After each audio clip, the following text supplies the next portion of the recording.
What was so I know you guys held the plane to watch the end of that Pittsburgh Seattle game. Can you describe what the atmosphere was like on that plane? As much detail as you're able to get into there. Yeah, a lot of screaming, hooting, hollering, a lot of delayed reactions. Everybody getting the different streaming services and seeing different plays at different times. So you didn't know what was good or if the oohs or the ahs or were good or bad. But at the end, a lot of excitement. I don't know if anyone's brought this up to you. I'm sure family has reached out to you, but the broadcast copy yesterday caught a moment with you on the sideline where you were kind of bent over a trash can.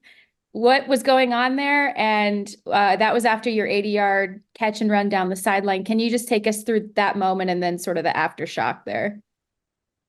Um, oh, I get yeah, and in the play, I mean, I was just making sure I was. I think it was I had to. I think it was a third down call or but man, I just remember thinking like the ball, I came out of my break a little weird and I was like, man, that ball, I was like, I gotta come down with the ball. And he's like, I kind of got it a little bit in my hands and he's getting ready to strip it. I'm like, oh gosh, like ball security is the number one thing going through my head. And I'm like, wait, he's not trying to tackle me at all. And I was like, okay, I got the ball enough. Just I try to spin and like keep my momentum that I had. And I didn't obviously keep it well enough. I got caught, but I thought I did a good enough job of getting away from that corner at least.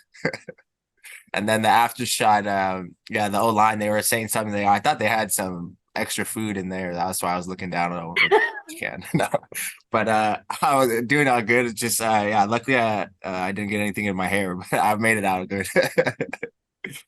Thanks, Puka.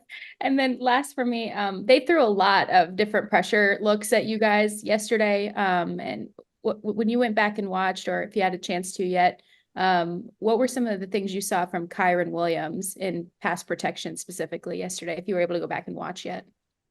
I haven't got a chance to go back and watch maybe specifically Kyron. I would love to now that you're telling me where I need to be looking. I'm gonna have a enjoyment going back to watch it. But I think something that I just know he's been super consistent throughout the whole season of just being that extra protection for our O line, the big guys up front do a great job every single week without those guys. Nothing that we do in the receiving game would be possible. So, but I know Kyron's a big part of that as well, especially Higgs. Does a great job of shaving, especially knowing we get a mixed bag of different looks from the Giants. He always does a great job of communicating, especially I think being involved in the run game. Big Rob and Joe, the veterans that we have on the O line, the way they communicate makes our job a lot easier, and they make it super clear with what they want to be done.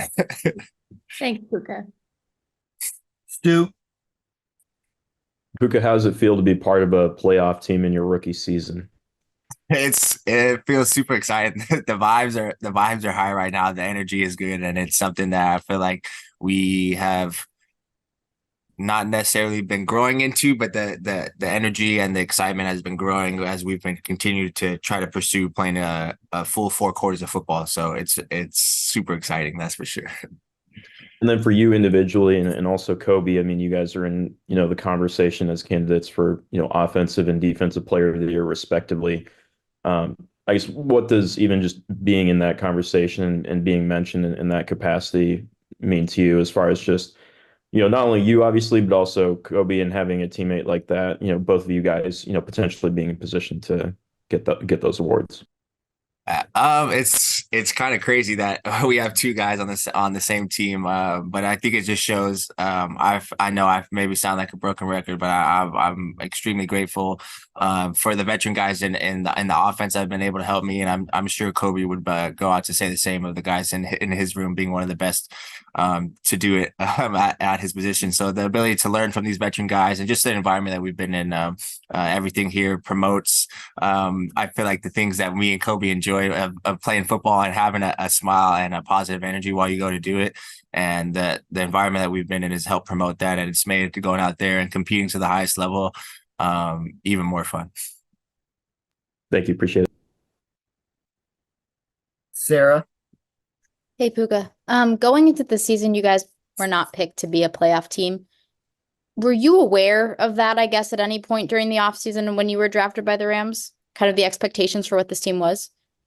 No, the first kind of idea I guess I was aware was when somebody, it wasn't until after I think I was drafted and my agent had talked to me. He's like, yeah, I'm not sure if you know what the landscape of this team looks like, but I have a lot of new guys. You're going to be like there.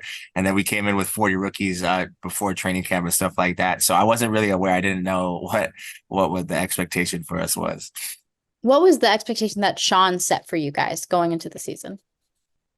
Um, I don't necessarily that I can't think of like if there's a number. Definitely wasn't like a talk of like, hey, we want to go out there and win this many games. But I guess the idea was to just go out and compete every day in our practice. I think of the first kind of messages that stuck with me of like co-aligned with my mentality of one day at a time was just to go out and compete every single day and to prove or to get better every single day. And that I think it's hold true to where we are today. And he's preaching those same things. We just got out of a team meeting. He's coming in saying, hey, it's great to win, but we know there's a lot of things that we can improve and to go out there and win Monday so we can come back and get ready to win the rest of the week. And then I've heard a lot of people describe Matthew as tough. Is there a moment that stands out to you when you think about the toughness you've seen from him this season? Yeah, the Indy game for sure is one that sticks out to me the most. I had my first touchdown in that game, and a crazy one that it seems like forever ago now. But I remember early in that game, we had a play action call, and it was my guy who ran free and hit Matthew in the hip, causing him to have his hip injury. And I just remember thinking like, wow, Puka, like everybody on the team is gonna hate you, bro. Like it was your fault that Matthew got hurt. And just thinking in my head, like, wow, that was like the biggest screw up I could have. Like out of all the things, like, man, I feel bad when a corner or safety gets a hit Kiren, but it's like a D lineman had a free run at Matthew. Like that's the worst thing I could have imagined for myself. But him being able to get back up and fight through that game and do what he did in that game, and then the games past, he is the epitome of toughness. Thank you.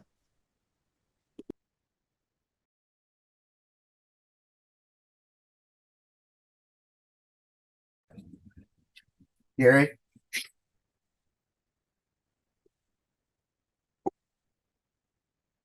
Gary, you still with us?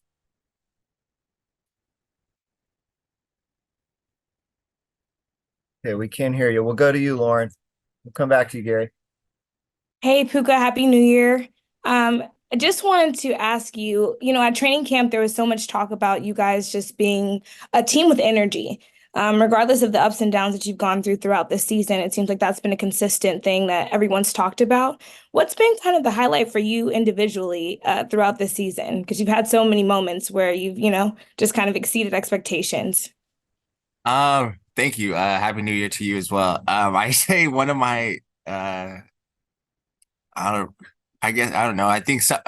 It's I love every morning coming into the facility and getting to say hi to Matthew and Coop. I guess I know it's not a game moment, but that's always a great feeling for me, whether we come back from a win or a loss. Like being able to come back, whether it's Monday morning or Wednesday morning, when they're dialing up our installs or we're over watching the tape from the week before.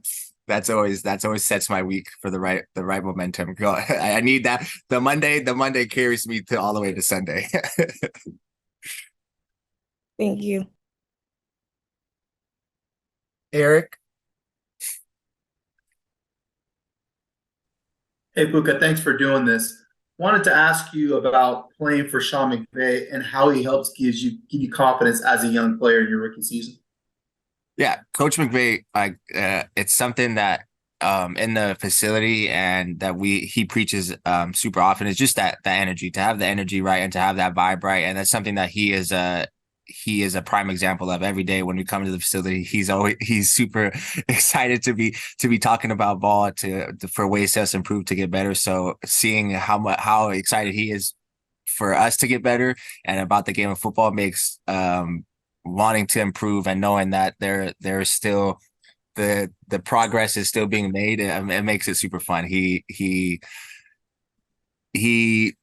bleed like I don't even know how to. He puts his confidence and it just goes right into you pretty much, like with how much he communicates and how the energy he has. It makes it the confidence part really easy. not only the confidence, but like you said, when you make mistakes, helping you deal with that as well. You mentioned the Matthew Stafford situation where he got hit. How has he helped you in those situations where you've made mistakes? 1000%. I think it goes back to kind of the same thing of just the communication that he has, the ability to make sure that we're on the same page. If there was a mistake made, that he wants to know that we're on the same page so we can figure out how we can get better. And then also if there was a miscommunication somewhere along the line, that we can erase that and move past that, and we can get on the same page, because everybody wants the same goal, and that's for us to win. And he wants us to succeed in any way possible. So that the confidence and the communication that he brings is unreal. Is it odd having a head coach that young? Do you think about it at all? It definitely is when he says some of the meetings, some of the things in our meetings, and just the way he can interact with, especially I think a lot of the rookies, some of us I would be considered iPad kids. He fits right in.